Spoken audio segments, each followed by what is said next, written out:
Hi, so this is how you play Target 1000. You're going to need a game board that is in a sheet protector and a dry erase marker and a deck of cards, okay? So the first thing we need to do is remove all the face cards and the tens from the deck. So we usually just dump them out and sort them, and that's actually true for a lot of these games. So I often keep them separated, and maybe we'll find that's how these ones are, because these were used pretty recently. So we just sort through, make sure we don't have those other ones, because we're looking to show single digit numbers. So the aces will count as 1. So all the aces will be 1. And we take out the jokers as well. So here's the ones. It looks like these are separated. So we're gonna take out all of these tens and face cards. Oops, there's a 4 that snuck in. And the jokers. And there's a couple more that snuck in. Okay, so I usually just then take these ones I'm not using, stick them back in the box. Sometimes put an elastic around it so I don't have to do that again. Okay, so then what we do is we just take all of those cards we just sorted and we put them in a pile. So player 1 chooses 6 cards, and they use these 6 cards to create 2 3-digit numbers. So you just take 6 off the top. So I got a 7, I got a 5, and I got an 8. So I get to choose what order I want to put those in to make a 3-digit number. So right now we're 857. If I want, I can switch them around to 587. I can do 758, 578, it goes on and on. So you just keep mixing them around till you make choices. But that's just 3 cards, you pick 6 cards. Okay. So they are doing 6 cards. Do I have one in a sheet protector? No, so I'm going to grab a sheet protector here. So I'll put the sheet protector on top, but I always just put it inside, but just in interest of time. So then what I do is I need to decide, how do I want to order these so that it will add up to as close to my target of 1,000 as possible. So right now, I think I'm going to switch these around and have 295, and so I'm going to total them up. So at the top, on my turn, on player 1, I would write 295 plus 578. Now I want to total them up, so we do 295, 578. So that's stack and attack.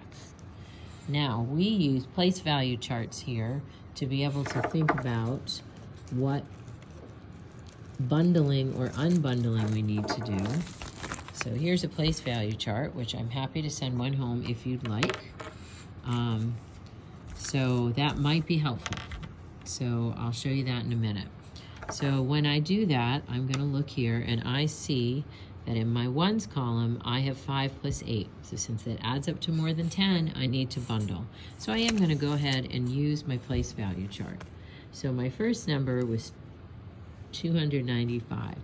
So I'm going to go here and I'm going to draw 2 dots for 290. I do 9 dots. 1, 2, 3, 4, 5, 6, 7, 8, 9, and 5, because I'm doing the number 295.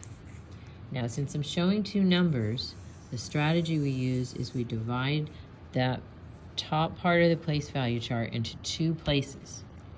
Now I'm going to add my other number I chose was 578. So in my hundreds place here, I put 5. 1, 2, 3, 4, 5. Then in my tens place, I put 7. 1, 2, 3, 4, 5, 6, 7. And my ones place, I put 8. 1, 2, 3, 4, 5, 6, 7, 8. So now, on this chart, by the way, when we use it in class, we just use this grid over here to do our adding so that we can line up our numbers. But on this game, they have a space for it right there. So 8 plus 5. So we say bundle because we make more than 10. So we're going to say 8 plus 2 more. So I just bundled up a group. I draw an arrow so that they go from the ones place to the tens place. I have 3 left over. The way that I show that on my standard form is I have 3 left over in my ones column, and I bundled a new group, so I put it on top. Now I'm going to do my tens place. So I have the new group that I just created, plus this 7, plus this 9, so that's going to be 17. So I know that I'm going to have 2, 4, 6, 7 that are going to be left over, and I'm going to bundle up my other 10, move them over.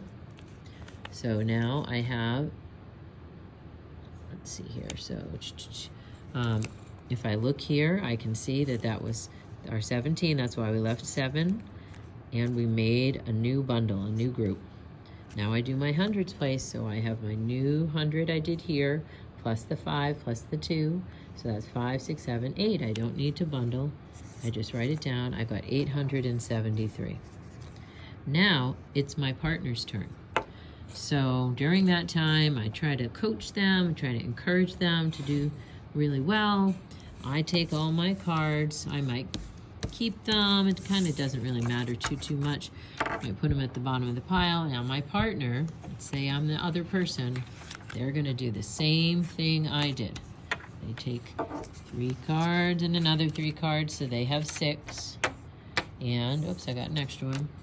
And they're going to do the same thing. They're going to use these to make up 2 3-digit numbers, but they're going to do it on player 2's side. So they're going to do the same thing where they add them up and they get their total, and you go back and forth, so you each have 3 full turns. Now since I'm done with this one, I usually keep some kind of paper towel or something nearby so I could erase this and use this space over again for the next one. And if you used this, then you could erase that. And this is something that you can even draw on a piece of paper and put it in the back of the sheet protector for where you're doing your game. And we just make a place value chart that has a space for ones, tens, hundreds, thousands, 10,000s, 100,000s, and millions. But for this game, you don't usually go past the thousands because we are doing a target of 1,000, okay? So you go back and forth. Player 2 chooses 6 cards and uses the cards to create 2 3-digit numbers also that add up as close to 1,000. You record the number in your number sentence or equation in that what's your move column.